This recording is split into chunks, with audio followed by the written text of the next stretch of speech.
I also got some calls from Europe.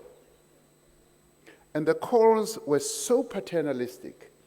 They were saying, "Hello, President Ramaphosa, we've heard about this Omicron. I am sorry to tell you that we are banning travel to Europe from South Africa and Southern Africa." No discussion, no attempt to hear what our views are. And I'm saying that the relationship needs to be mutually respectful. We need to respect one another. The African presidents respected me as we respect one another. But from Europe, I just got a message of saying, "We've banned travel, thank you, goodbye, see you next time." That's not the way to conduct relationship. So there needs to be consensus, there needs to be discussion. And I want to talk about the issue of access to vaccines. We have made a proposal which is supported by more than 100 countries. And what we have said is we want, and this comes back to what the youth were saying as well, they want to know whether they have a continent which will help to develop their skills, where they can thrive. But what do we want? We want to be able to make our own vaccines.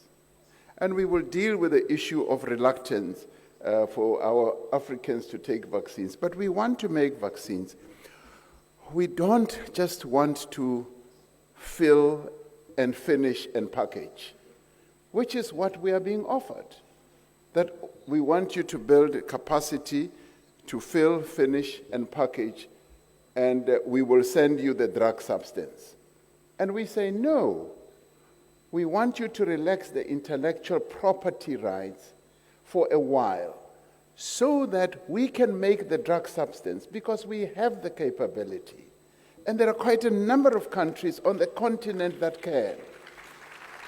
And right now, we've got countries like Egypt, Nigeria, Ghana, Senegal, Rwanda, South Africa, and Kenya.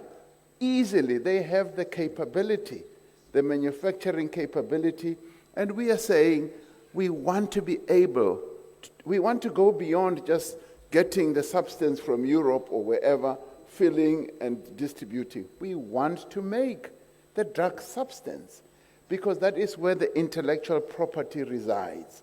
And that is where we want our young people who are epidemiologists, who are scientists, to see that there is a future for them. Then they will not go to Europe, they will not go to America, they will stay here, because they will know that they can work effectively and display all the skills we have. Now, what does the world, the northern part of the world do? They say, no, we know what is good for you. We just want you to do fill and finish, and that's it. And we say, no, we no longer want that. You did that long ago when you colonized us. And when you raped and pillaged our countries, we're saying no now. We have the capability, and we want to make all these things ourselves. Now for me, that is smart partnerships. We want to deal with Europe. We want to deal with the northern part of America and so forth on a respectful basis. We, as Africans, are respectful and have always been.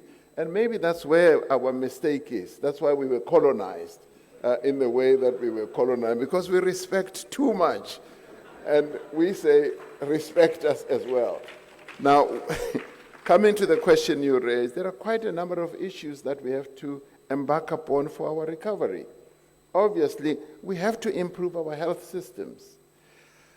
And I reject the notion that no, you can't really have the vaccines because you don't have good health systems. It is the COVID-19 that is enabling us, that is giving us the wherewithal to move forward to improve our health systems. So it cannot be conditional. We will improve our health systems as we are dealing with COVID, because every crisis in the end does yield its own benefits.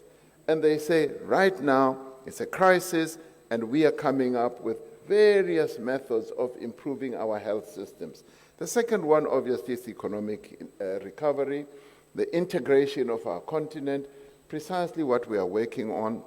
And the other one, of course, is the whole process of industrializing and building a manufacturing base. And this is where the North looks down on us.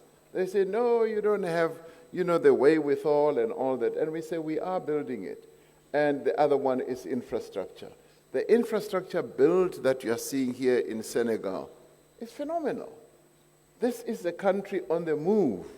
And Africa is on the move. We are improving ourselves. So we want the world to recognize us, to recognize that. And the other issue is access to finance. Another injustice that happens is this. The northern part of the world, the rich countries, have been able to borrow trillions of dollars to deal with this pandemic. But they are borrowing at almost zero interest rates. When we borrow at high interest rates. In my own country, for instance, we've got a growing deficit because most of our revenue goes towards paying debt. And we are saying we want to borrow on really preferential, including at zero interest rates, so that when we get funding, we're able to use it for developmental needs.